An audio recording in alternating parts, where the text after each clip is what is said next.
worst nightmare! Remember when Independence Day defined the summer blockbuster? When Will Smith punched an alien right in the face and said, "Welcome to Earth." When Jeff Goldblum outsmarted an entire alien invasion on an ancient laptop. I gave it a virus. Yeah, it had everything. But Independence Day Resurgence came along like, hey, what if we took all of that charisma and intensity and No one else dies today! You with me? flushed it down the space toilet? Let's talk about how they ruined a movie by trying to franchise the story, but first, like and subscribe so I can keep making awesome videos just like this one. All right, let's get to it. Let's talk about the biggest issue, the studio trying to franchise these movies. It wants us to lead their resistance. Yeah, I know, I'm getting ahead of myself again, but man, that was just a dumb idea. Let's break down this disappointing cast of characters. Dockings in 3, 2, 1. Let's start with Will Smith. Where is he? Oh yeah, he died off screen. Captain Hiller, considering he died during a test flight, how do you feel taking off for the moon from a hangar named after your father? You mean the guy that punched an alien in the face and delivered some of the best one-liners in movie history? Just tell him I hit you. Just gone? Probably because he hated the idea of turning a perfect action sci-fi movie into a bad franchise? For what, toys? I was 7 when this movie came out and I never once even saw an Independence Day toy. And it was by far my favorite movie then and maybe still now, and again, I never had a toy. Instead we get his son, played by Jesse T. Usher, who has all of the charisma of a scarecrow in this movie. He's pretty great in The Boys, but in this, it's flat as hell. Don't let us die for nothing! And then there's David Levinson. Remember Jeff Goldblum's smart, eccentric, nerdy hero from the first film? Hey, you know how I'm always trying to save the planet? Yeah, now he'd probably drink out of aluminum cans and just throw it on the ground. He basically became his Jurassic Park character, who is cool in Jurassic Park, but this... He went from being a good guy who could save the world on his laptop and was madly in love with one woman. All he can think of was getting to you. To a guy who goes around the world having romantic relationships with apparently a lot of different women. We bumped into each other at a few conferences. I bet you have. I'm just saying, this isn't the David that we know and love. I was part of something special. No, David, you were special. But now you're just in a movie that no one asked for, so they tried to make you more interesting and they messed you up so bad.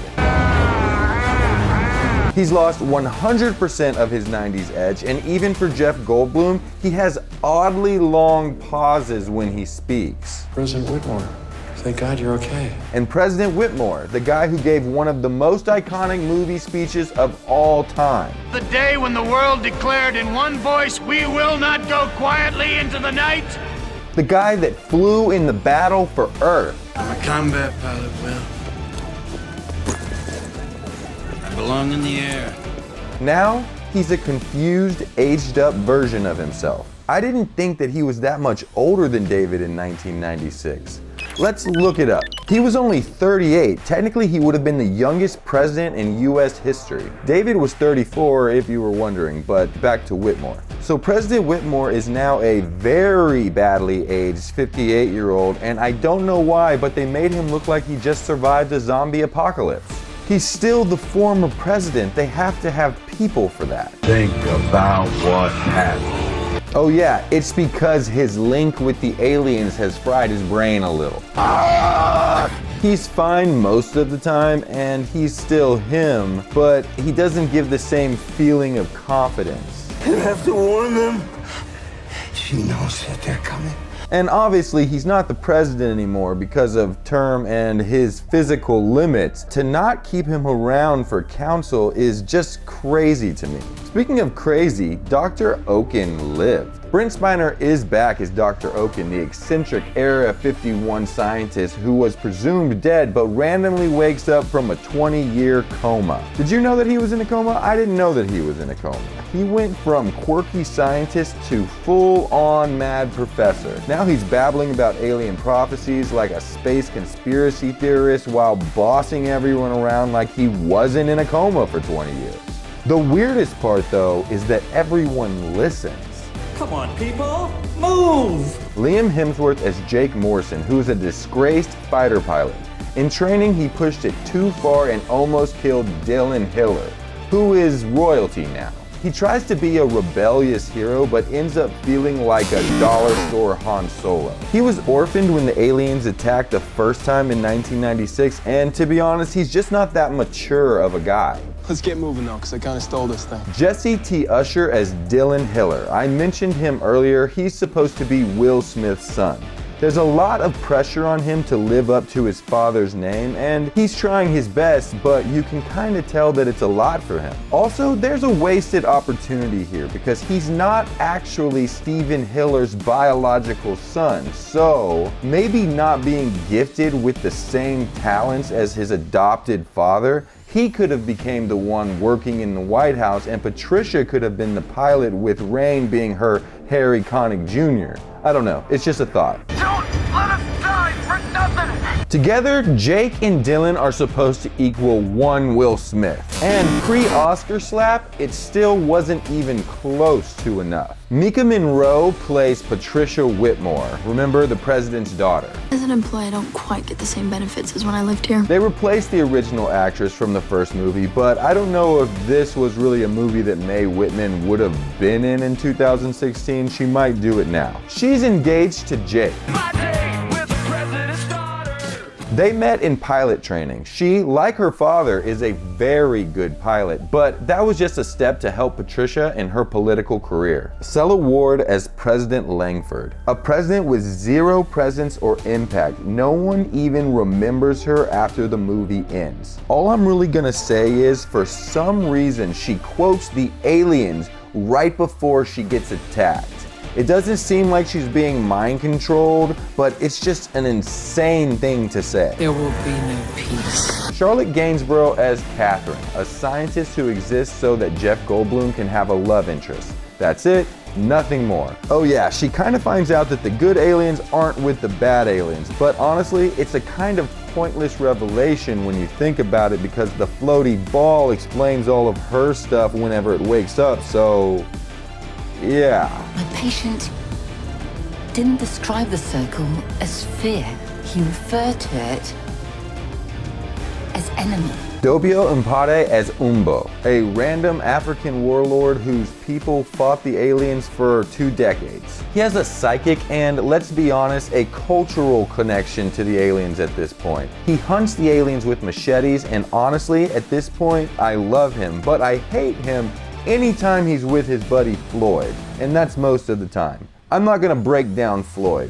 He sucks. I told you, you killed him from behind. Travis Tope as Charlie, because Jake Morrison needs a best friend. Honestly, you could really call them brothers at this point. They were orphaned by the alien war in 1996 while at summer camp, and they stuck together ever since. Charlie is quirky, awkward, comedic relief who fails to be funny at almost every turn, but let's be honest, he does have his moments. I'm 23 and a half. Honestly, I do like Charlie, but his character is so far from the vibe of the original movie that it just sadly doesn't work. Angela Baby as Rain Lao, the skilled Chinese pilot who gets no real development other than she can fly. Also, there's now a check in the Chinese market box. And Charlie has a way to be slightly funny. Aren't you a little young for that?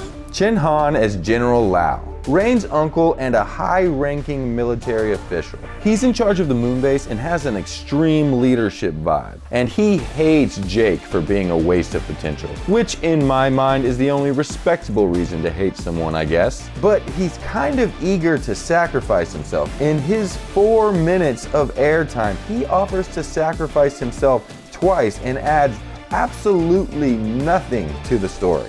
On the primary! Okay, now that you know about all of the new additions, let's break down the movie, but hold tight for the end for the full review. Also, like and subscribe if you haven't already. This movie kicks off with Earth celebrating its 20th anniversary of the victory against the aliens. But President Whitmore can't attend these celebrations because he's tortured by his experiences against the aliens. It seems like a lot of people chalk it up to PTSD at this point, but really when the alien connected him to the hive mind, it stayed connected. But he's too far away from a queen to get a continuous signal. So every once in a while when he does, it's the same thing that's happening with the aliens that they captured after the war in 1996. After 20 years of being catatonic. They explain this horribly in the movie, but I'm pretty sure that's what's happening. David Levinson is in Africa investigating the only alien ship that landed after the first invasion. He meets with the local warlord Umbu, who has been fighting the leftover aliens for years. David meets up with Catherine, a French scientist studying the aliens' language. She and Umbu provide insight into the alien signal and that possibly a new, more advanced species may be responding to it. It also seems like her and David hooked up a few times. They discover that the aliens have been sending a distress signal into deep space, hinting that a much bigger invasion force is on the way. But right before the celebration where they pat themselves on the back, a new type of alien ship arrives. But this one arrives through a portal, not the slow crawl of the aliens that attacked in '96. In a way, it feels like the moment that the world leaders have been waiting for all their lives. We need to strike first. David is trying to slow them down, but they've had 20 years to think about what they'd do if they ever got a chance to get revenge against these aliens. They've built new, huge weapons on Earth and on the moon. I mean, that's where Jake and Charlie have been exiled to. They fly the tugboat spaceships that are constructing this big old cannon. Either way, when this new type of ship shows up, they just shoot it down. No investigation, no anything. All they want to do is get to their ceremony. David, you can lead a team up there, but after the celebration. You heard the president. I'll expect to see you next to us tomorrow wearing your best smile. What? Tomorrow? An alien just showed up for the first time in 20 years. And this guy wants to wait till tomorrow? I'm just saying the president and her council have gone full Hunger Games or something. They're either just stupid or they believe that one cannon is enough to beat down any invading force. That's what I want out of my leaders, blind confidence. During the celebration, President Whitmore stumbles onto the stage to warn everyone. I came to warn you.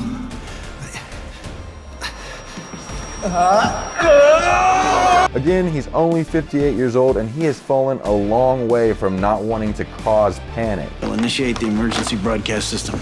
We'll advise people not to panic. The best idea right now is to stay in their homes. But wait, I have a surprise. A massive alien mothership just showed up. Ship's more than 3,000 miles in diameter.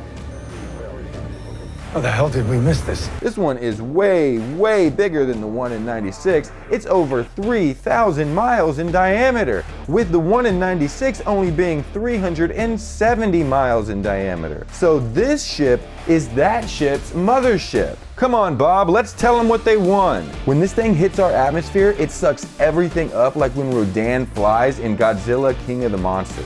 It has its own gravity. It takes David and his crew, including Jake, Charlie, the warlord, David's girlfriend, and Floyd, who were on the moon investigating the crash against the president's orders. Director Levinson, where the heck do you think you're going? They find what was inside the new alien ship that they shot down for no reason. It's a capsule, so they grab it just as the mothership is destroying the moon. Also at this time, out of nowhere, Dr. Oaken, who we all thought was dead, wakes up from a 20-year coma. And guess what? He's completely fine. Now he's running around and rambling about alien telepathy like he's on the Joe Rogan podcast, and he's crazy bossy. They don't let us out much. And also, not that this matters at all, but did you know that he was gay? Not that there's anything wrong with that. I'm just saying, it just felt like they just kind of forced that into the plot. Again, it really doesn't matter. It's just him and his partner's storyline didn't add anything to the movie. This That was supposed to be a sweater.